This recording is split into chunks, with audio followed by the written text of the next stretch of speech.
নমস্কার, আমি হীরক আর আপনারা দেখছেন প্যারালাল ঝলক ডিজিটাল মিডিয়ায় এই প্রথম বাংলায় খেলার খবরের বুলেটিন। মোহনবাগান ইস্টবেঙ্গল থেকে ইপিএল লা লিগা, ভারতীয় ফুটবল থেকে আন্তর্জাতিক ফুটবল, সব খবর নিয়ে আমাদের বিশেষ সেগমেন্ট খেল সকার। চলতি আইএসএলে ইস্টবেঙ্গলের হয়ে খেলতে ডেনমার্কের আরহাস থেকে কলকাতায় পা রাখলেন 25 বছর বয়সী স্ট্রাইকার অ্যান্টন সোসবার্গ সকালের বিমানে। তাকে স্বাগত জানাতে বিমানবন্দরে হাজির ছিলেন ক্লাবের প্রতিনিধিরা। বুধবার অনুশীলন নেই, বৃহস্পতিবার থেকে অনুশীলনে নামবেন তিনি 77 নম্বর জার্সি পরে। ওটাই হবে তার ম্যাচ জার্সি নাম্বার। ইস্টবেঙ্গলে আসার আগে তিনি খেলেছেন আমেরিকান ক্লাব মন্টেরে বে এফসিতে। তবে 2024-25 মরশুমে নজর কাড়া পারফরম্যান্স করেছিলেন তিনি ফ্যারো আইল্যান্ডের ক্লাব B36 সাভানের হয়ে। সেই ক্লাবে 10টি গোল ছাড়াও করেছিলেন 5টি অ্যাসিস্ট।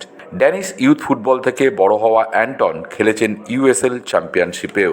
নিখুঁত ফিনিশ, এরিয়াল সক্ষমতা ও শারীরিক শক্তির জন্যই আইএসএল শর্ট টার্মে সোসবার্গকে নিয়েছে ইস্টবেঙ্গল। কলকাতায় পা দিয়ে এই ড্যানিশ স্ট্রাইকার জানিয়েছেন এই ক্লাবের ঐতিহ্যের কথা ম্যানেজমেন্টের থেকে আগেই শুনেছেন। আইএসএলে লড়াই করা, গোল করা ও সতীর্থদের সাহায্য করাই হবে তার কাজ। লাল হলুদ জার্সি গায়ে চাপিয়ে খেলার জন্য মুখিয়ে আছেন তিনি। প্রথম ম্যাচে মাঠে নেমে জোড়া গোল করে লেটার মার্কস নিয়ে পাশ করেছেন ইস্টবেঙ্গল স্ট্রাইকার ইউসেফ, আর এবার দলের সঙ্গে যোগ দিয়েছেন ডেনমার্কের অ্যান্টন। এতে যে লাল হলুদের আক্রমণ ভাগ আরও শক্তিশালী হয়ে গেল সেটাই মনে করছেন প্রাক্তনরা। তবে অ্যান্টন দলের সঙ্গে কত তাড়াতাড়ি মানিয়ে নিতে পারে এখন সেটাই দেখতে চাইছেন সকলে। অপশান বাড়লো এটা ব্যাপার। আর এবার যেটা বললে যে একটা লড়াই, এটা তো থাকবেই যখনই ও দেখবে বা দুখানা প্লেয়ার থাকবে। আলটিমেট টিমের জন্যই এটা, প্রতিযোগিতা টিমে থাকা ভালো। এবং বেঞ্চে না থাকলে দেখো আমি যে কথাটা বললাম, ফার্স্ট অফ অল কোনো প্লেয়ার যদি বাইচান্স ইঞ্জুরি হয় তার রিকভার করতে যদি 1-1.5 মাস লাগে, অনেকটা টাইম চলে যাবে, 3 মাসের মতো লিগ। আর একটা যে স্ট্রাইকার এসছে একটা অপশান তো বাড়বে। আর দেখা যাক, যে কথাটা বললাম যে এসছে যত তাড়াতাড়ি সে ফিট হয়ে নিতে পারবে। যদি প্রফেশনাল প্লেয়ার হয় ফিট হওয়াটা ব্যাপার না, সে নিজেকে নিজে ফিট রাখবে। এবার এসে যা হোক 2-3টে ম্যাচ এরকম লাগবে হয়তো, যদি যতটা ভালো মানিয়ে নিতে পারে। এবার কখনো কখনো সিঙ্গেল স্ট্রাইকার কি ডাবল স্ট্রাইকারে খেলা, এটাই তো। এই জায়গা থেকে আমার মনে হয় যে স্ট্রাইকার নিল তার থেকে যদি আরেকটা একটু নাম্বার 10 মানে একটু উইথবল কোনো প্লেয়ারকে আনতো না, আরেকটা আমার মনে হয় আরেকটু ভালো হতো। কারণ মিগেল দেখো উইথবল খুবই ভালো, ও পাসিং ভিশন, পাস অ্যাওয়ারনেস খুব ভালো ক্রিয়েট করতে পারে। কিন্তু ও যে স্পেসে মানে যে গতিতে অপারেট করে, ওটাই হচ্ছে বড্ড ধীর গতিতে অপারেট করে, এবং তার ডিফেন্সিভ পার্টটাও খুব একটা ভালো না। এই দিক থেকে আমার মনে হয় উইথবল আর একটা প্লেয়ার থাকলে খুব ভালো হতো। না, অপশন বাড়বে তো সুবিধা হবে, কোনো অসুবিধা নেই। দুটো স্ট্রাইকার থাকবে, দুটো যদি অ্যাটাকিং স্ট্রাইকার থাকে অসুবিধা নেই তো, কোনো অসুবিধা নেই, বরঞ্চ অপোনেন্ট চাপে পড়বে। ইস্টবেঙ্গল এবারে পরিকল্পনা মাফিক এগোচ্ছে, এইটুকু আমি বলতে পারি। ইস্টবেঙ্গল এবার পরিকল্পনা মাফিক এগোচ্ছে এবং ওরা আইএসএল জয় করার জন্য, এখনো পর্যন্ত এত বড় ক্লাব আইএসএলটা তাদের কাছে অধরা আছে। খুব বাজে ফল করেছে, অনেক বছর পরে তারা আইএসএল এর প্রথম ম্যাচ জিতেছে, আত্মবিশ্বাস অনেক বেড়েছে, 3টে গোল তারা করেছে প্রথম ম্যাচে। এবং এমন একটা টিমকে, যে টিমটা ডুরান্ডে কলকাতায় এসে কলকাতার দলগুলোকে নাস্তানাবুদ করেছে। সুতরাং আমি বলতে পারি সেদিক থেকে আত্মবিশ্বাস এবং কনফিডেন্স। ইস্টবেঙ্গলের প্রথম ম্যাচের পর মুখ খুললেন লাল হলুদের প্রাক্তন ডিফেন্ডার অর্ণব মণ্ডল। তিনি বলেন, প্রথম ম্যাচ হিসাবে নর্থ ইস্টের বিরুদ্ধে বেশ ভালোই খেলেছে অস্কারের ছেলেরা। প্রশ্ন ছিল যে ফার্স্ট ম্যাচ কী করে উইন করতে পারে, কারণ একটা টিম যখন 5-6 মাস ব্রেক আছে, একটা টুর্নামেন্ট খেলছে না, প্লেয়াররা খুব একটা ম্যাচের মধ্যে নেই, ফিটনেস এই দিক থেকে আমার মনে হয় মানে কিরম পারফর্ম করলো তার থেকেও বড় হচ্ছে টিমটা জিতেছে, এটা সব থেকে দরকার ছিল। কারণ ম্যাচ ফিটনেসটা একটা ইস্যু থাকবেই, সেদিক থেকে আমার মনে হয় ইস্টবেঙ্গল টিম ফার্স্ট ম্যাচ অনুযায়ী খুব ভালো খেলেছে। যদিও অপোনেন্টটা হয়তো নর্থ ইস্ট অতটা কঠিন প্রতিপক্ষ নয়, কারণ হচ্ছে কি দেখো, ফরেনারের থেকে একটা হয়, ইন্ডিয়ান স্কোয়াডও এখন একটা ব্যাপার। ইন্ডিয়ান স্কোয়াড কিন্তু খুব একটা নর্থ ইস্টে দেখলাম না খুব একটা বেটার, কারণ ওরা লোকাল প্লেয়ারই বেশি খেলিয়েছে।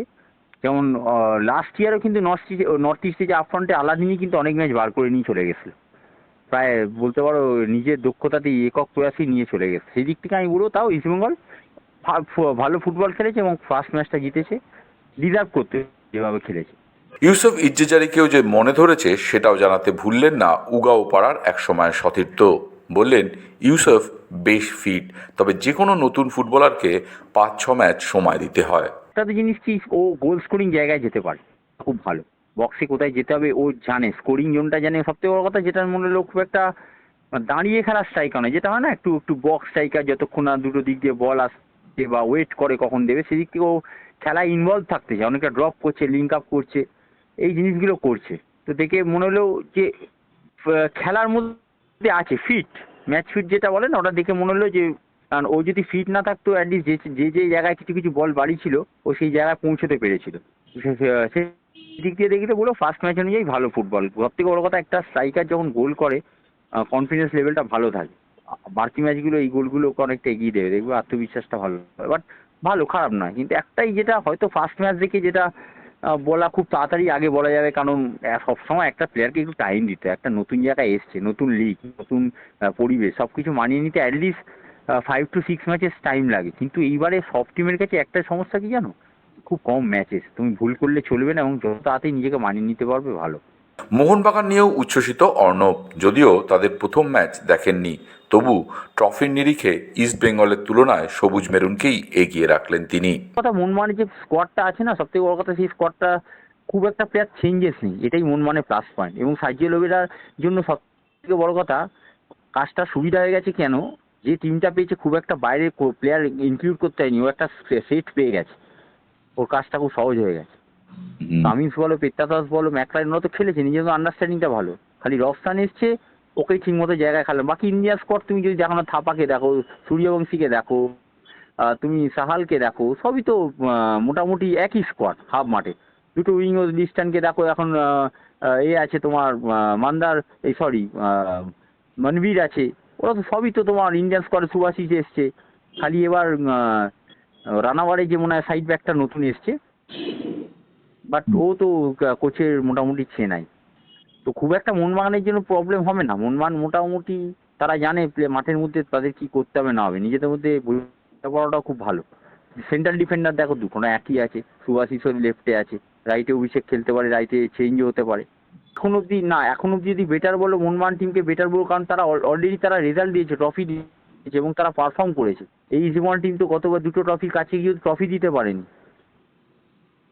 এবার ফুটবলের দিক থেকে আমার মনে হয় মোহনবাগানের বিশেষ করে মাঝমাঠ আক্রমণ অনেক স্ট্রং, ওদের ক্রিয়েটিভ আছে, এবং সবথেকে কথা স্কোরিং ন্যাচারাল গোল স্কোরার আছে। যদিও ইস্টবেঙ্গল এই স্ট্রাইকারটা আসার ফলে আরেকটু শক্তিশালী হয়েছে, যতক্ষণ আরও 3-4টে ম্যাচ যাচ্ছে, আর যত তাড়াতাড়ি ভুল যাতে না করে, কারণ একটা দুটো ম্যাচ যদি তুমি মিস করো, পয়েন্ট লুজ করো, তাহলে কিন্তু ডিফিকাল্ট হয়ে যাবে। কারণ ছোটো লিগ, এবং বলতে এ নেই যে এই ছোটো লিগের মধ্যে যে কটা টিম করেছে তার থেকে মোহনবাগান অনেকটা হেভিওয়েট টিম বলতে পারো। অন্যান্য টিমের বাজেট অনুযায়ী মোহনবাগানের টিম বাজেট এবং প্লেয়ারের কোয়ালিটি অনেক ভালো। ইন্ডিয়ান স্কোয়াড দেখো, ফরেন স্কোয়াড দেখো। তাই এবার এই আইএসএল জিততে গেলে ইস্টবেঙ্গলকে যত হার্ডওয়ার্ক করতেছে তার দ্বিগুণ হার্ডওয়ার্ক এই বছর করতে হবে। একটা করে ম্যাচ খেলা হয়ে গিয়েছে ইস্টবেঙ্গল মোহনবাগানের। উভয় প্রধানই প্রথম ম্যাচে জয় পেয়েছে 3-0 ও 2-0 গোলে। প্রথম ম্যাচের নিরিখে কোন দলকে ভালো লাগলো, কি বলছেন মোহনবাগান কর্তা কাম প্রাক্তন ফুটবলার মানস ভট্টাচার্য? দুটো দলকেই বলবো, কম্পারেটিভলি যদি ভালো বিচার করা হয় বা ইয়ে করা হয়, তাতে আমি কিছুটা এগিয়ে রাখবো ইস্টবেঙ্গল। কেন সেটা আমি পরে বলছি। তবে যেহেতু দুজনেরই প্রথম ম্যাচ ছিল, একটু সরগরম হতে একটা টুর্নামেন্টে একটু সময় দিতে হবে। তবে দুটো দলের খেলা দেখে আমার যেটা মনে হয়েছে, নতুন যে খেলোয়াড়টি এসছে ইস্টবেঙ্গলের, হ্যাঁ, ওর দুটো গোল আমার ভীষণ ভালো লেগেছে।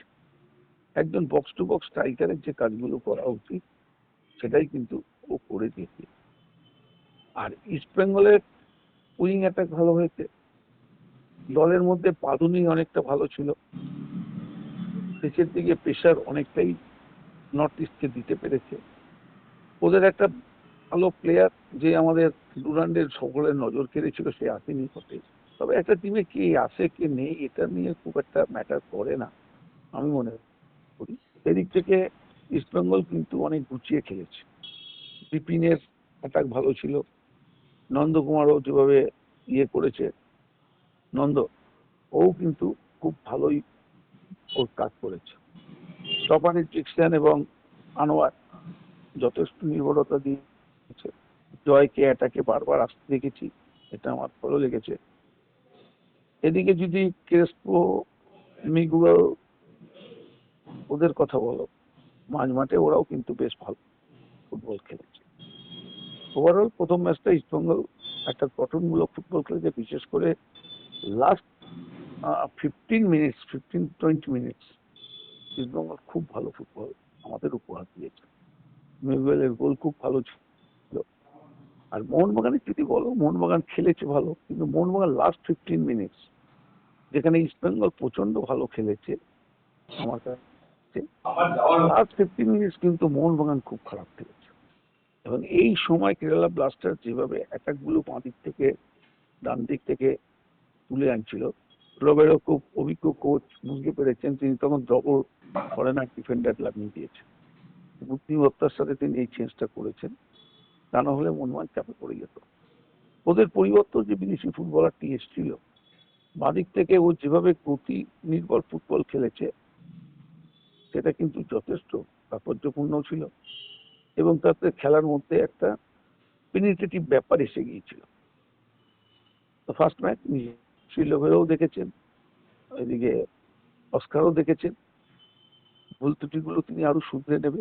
আমি তো এবার সুজিনের প্রথমেই তোমাদের বলেছি, প্রত্যেককেই বলেছি, এবারের ইস্টবেঙ্গল টিম কিন্তু যথেষ্ট ভালো দল, যথেষ্ট ভালো দল। এই দলের মধ্যে যথেষ্ট বাঁধুনি রয়েছে।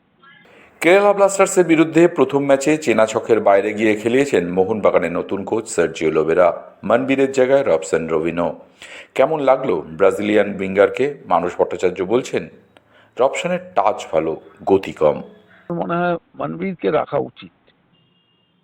আর রবিনো সেই স্পিড নেই, রবসন রবিনোর সেই স্পিডটা নেই যে স্পিডে একটা উইঙ্গার অপারেট করতে পারে। আমার তো অতটা ভালো লাগেনি। ওর বল টাচ ভালো, বল কন্ট্রোল ভালো, সে ঠিক আছে, ব্রাজিল থেকে এসছে, ওর এরকম টাচ হয়তো থাকতে পারে, কিন্তু একটা উইঙ্গারের যে স্পিড রাখা হচ্ছে, উইং দিয়ে অ্যাটাক করতে গেলে যে স্পিড দরকার, যে ভেদ শক্তি দরকার, সেটা ওর মধ্যে কিন্তু অভাব আছে। মাঝমাঠে ঠিক আছে, কিন্তু অ্যাটাকিং পার্টে আমার মনে হয় খুব একটা বেশি ক্লিক করতে পারবে না। তবে ইউসুফ ইজ্জেজারিকে বেশ ভালো লেগেছে মানস ভট্টাচার্যের। ভালো লেগেছে, ভীষণ ভালো লেগেছে ইউসুফ। এবং একটা জিনিস হচ্ছে, ও গোলের জন্য যেটা করা উচিত একটা বক্স টু বক্স স্ট্রাইকারে, সেটাও করে, টাচও ভালো। এমন একটা দেশ থেকে খেলতে এসছে, ওর একটা টাচও ভালো আছে, ভালো প্লেয়ার, ভালো। এবার ইস্টবেঙ্গল টিম অনেক ভালো টিম আছে, একটা ভালো কম্বিনেশন তৈরি হয়ে যাবে আশা করি খেলতে খেলতে। আনোয়ার আলী কেসে সলিসিটার নিযুক্ত করল দুই পক্ষ। কিছুদিন আগেই আনোয়ার আলী কেস নিয়ে ক্যাশের দ্বারস্থ হয়েছিল মোহনবাগান সুপার জায়েন্ট, আর এবার এই মামলায় নিজেদের মধ্যস্থতাকারী হিসেবে উলরিম হাসকে নিযুক্ত করল এমবিএসজি। উল্টো দিকে অপরপক্ষে থাকা এআইএফএফ, দিল্লি এফসি, আনোয়ার আলী আর ইস্টবেঙ্গল মিলিতভাবে তাদের মধ্যস্থতাকারী হিসেবে লুইগি ফুমাগালিককে মনোনীত করেছে। এবার ক্যাশ প্রধান মধ্যস্থতাকারী নিযুক্ত করবে, আর জবাব দাখিলের সময়সীমা ও মামলার খরচে সবকিছু জানাবে। মাঠ সমস্যা মিটল, কলিঙ্গ স্টেডিয়ামকেই হোমগ্রাউন্ড করছে ওড়িশা এফসি। 19শে ফেব্রুয়ারি থেকে অনুশীলন শুরু করবে তারা। মাঠ সমস্যার জন্যই আইএসএলের প্রথম ম্যাচ বাতিল হয় তাদের পাঞ্জাব এফসির সঙ্গে। ফেডারেশনও পূর্ণাঙ্গ সূচি প্রকাশ করলেও তাতে সুনিশ্চিত করতে পারেনি ওড়িশার হোম গ্রাউন্ড। এবার আর সেই সমস্যা রইল না, মিটে গেল। এখন দেখার নিজেদের কতটা তৈরি করে চলতি আইএসএলে মেলে ধরতে পারে ওড়িশা এফসি। এআইএফএফ আয়োজিত জুনিয়র ইউথ ডেভেলপমেন্ট লিগে অ্যাডামাস ইউনাইটেড অনূর্ধ্ব 16 দলকে 5-0 গোলে হারিয়েছে ইস্টবেঙ্গল অনূর্ধ্ব 16 দল। অর্ণব করেছেন 3টি গোল এবং 24 ও 48 মিনিটে গোল করেন জাহিদ এবং সুরজিৎ। 21 তারিখ নেক্সট ম্যাচে ইস্টবেঙ্গল মুখোমুখি হবে স্পোর্টিং ক্লাব দিল্লির সাথে। উয়েফা চ্যাম্পিয়ন্স লিগে নিজেদের জয়ের ধারা বজায় রেখেছে রিয়াল মাদ্রিদ। প্রথম লেগে তারা মুখোমুখি হয়েছিল বেনফিকার সাথে। ভিনিসিয়াস জুনিয়রের করা একটি গোলে বেনফিকাকে হারায় রিয়াল মাদ্রিদ। উয়েফা চ্যাম্পিয়ন্স লিগের প্লে অফে বুধবার মুখোমুখি হয়েছিল গতবারের চ্যাম্পিয়ন পিএসজি এবং মোনাকো। প্লে অফের প্রথম লেগে শুরুটা ভালো হয়নি পিএসজির। ম্যাচের শুরুতেই মোনাকোর বালুগানের জোড়া গোলে 2-0 পিছিয়ে পড়ে পিএসজি। পরিবর্তন হিসেবে মাঠে নেমে পিএসজি এর জোড়া গোলে সমতা ফেরান 2-2। ফার্স্ট হাফে শেষ মুহূর্তে হাকিমির করা একটি গোলে 3-2 জয় পায় পিএসজি। বিরাট রোহিত থেকে অভিষেক বুমরা আন্তর্জাতিক মঞ্চে কিরকম করছেন সকলে। ক্রিকেট দুনিয়ার যাবতীয় খবর সঙ্গে ঘরোয়া ক্রিকেটের খবর নিয়ে আমাদের বিশেষ সেগমেন্ট লে ছক্কা।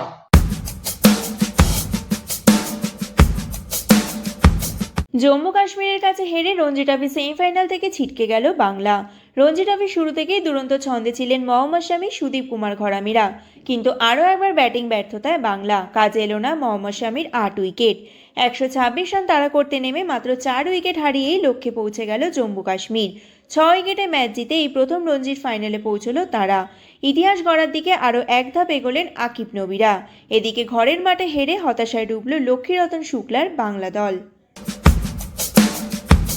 বাংলাকে হারিয়ে 67 বছরে এই প্রথম রঞ্জি ট্রফি ফাইনালে পৌঁছে গেল জম্মু কাশ্মীর।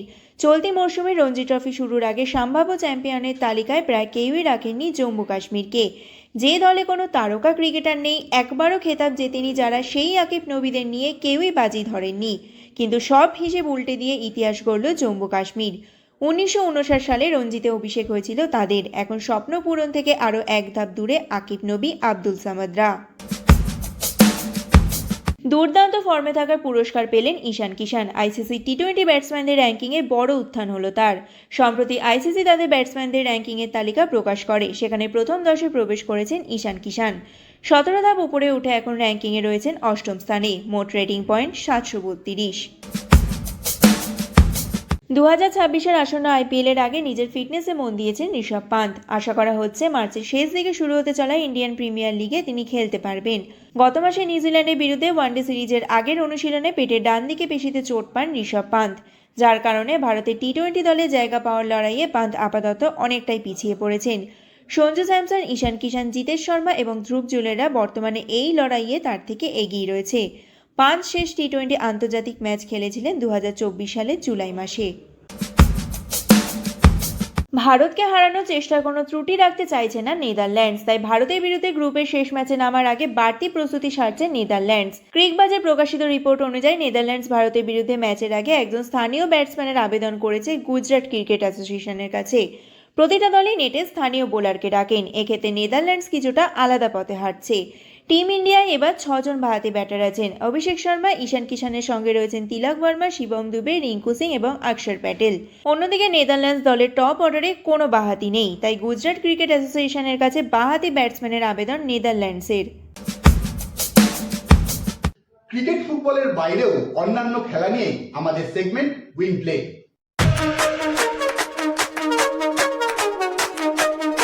27 থেকে 31 মার্চ শিলংয়ের উমিয়াম সেলিং ক্লাবে এই প্রথম অনুষ্ঠিত হতে চলেছে ইন্ডিয়ান সেলিং লিগ। এই লিগের উদ্বোধনের মাধ্যমে ভারতীয় নৌযান আরও একটি গুরুত্বপূর্ণ পদক্ষেপের দিকে এগিয়ে যেতে চলেছে।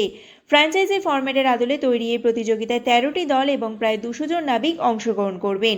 ভারতের প্রতিনিধিত্বের পাশাপাশি Russia, Korea, Taiwan, Hong Kong, Malaysia এবং শ্রীলঙ্কাও অংশগ্রহণ করতে পারে। মাঠের বাইরে কে কি মন্তব্য রাখলো আর কে কি তার পাল্টা দিল, সেই সব প্রতিক্রিয়া নিয়ে আমাদের বিশেষ সেগমেন্ট থ্রোইং। বেশ মজার দায়িত্ব, সারাদিন খাটতে হচ্ছে, প্রতিপক্ষের সম্পর্কে অনেক তথ্য জানতে হচ্ছে, তবেই তো পরামর্শ দিতে পারছি। আশা করছি দলের জয়ে আমার ভূমিকা আছে। প্যারালাল ঝলক আজ এই পর্যন্তই। ফুটবল, ক্রিকেট সহ খেলাধুলার যাবতীয় লেটেস্ট আপডেটের জন্য প্রতিদিন রাত 10টায় প্যারালাল ঝলকে নজর রাখুন।